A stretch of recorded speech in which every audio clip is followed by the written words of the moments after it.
Gillian, hello. Are you still in Hi, Mexico? I am. I am still in Mexico. It's going well. I had a question about hyperbaric oxygen therapy and just trying to understand like how hyperventilation is negative, but doing something like being in an hyperbaric oxygen chamber can be positive by oxygenating your cells. So I guess I'm missing some pieces there on how to understand that. Um, Honestly, I'm missing some pieces there too. So I don't know the exact answer to this question. I will try to contact Dr. Novozhilov in Moscow and ask him about it. So I'll just tell you what I know. And it's kind of fragments, it's not really the full answer. Well, the first thing is that even when we inhale a lot of oxygen, the body doesn't utilize all of it, right?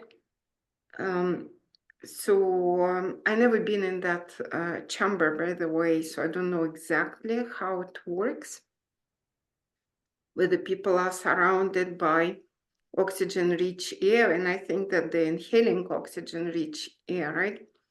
So for people, is it correct? No? Yeah, it's just like a small chamber that's really tight, like airtight, and then they pump it with lots of oxygen and you stay there for like 30, 45 minutes or so, an hour. Yeah. Yeah. So you see, like I'm at a high altitude where there is not a lot of oxygen in the air. If I instantly go, if you imagine that I instantly go to the sea level, I would feel extremely energetic because it will be a lot of oxygen for me. So I can see how this chamber can make people feel better, but whether it impacts their overall health positively or not, I don't know.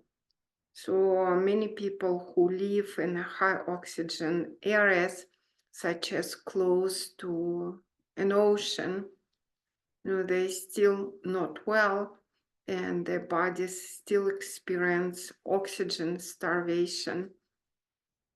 So I think that those chambers could make people feel better.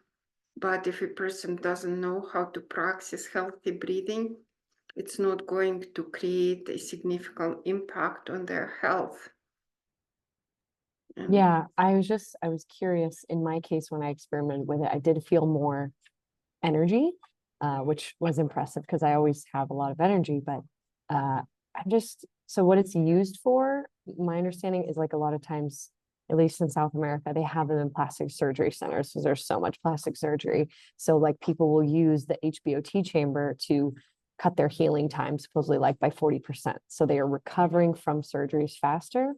And then it's also used in some like alternative approaches to cancer. Like a lot of athletes will use HBOT chambers to speed up their recovery time. So I'm just really curious about what is the thing that makes that possible, yet simultaneously how reduced breathing is so helpful.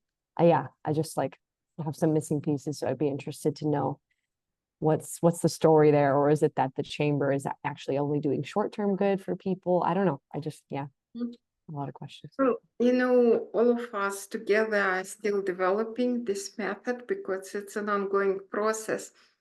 And since you are in Tijuana, where that chamber is available, I suggest that you go there, measure your PMP before having that session and after, and see what happens. And maybe during our next meeting, you can share it with everyone.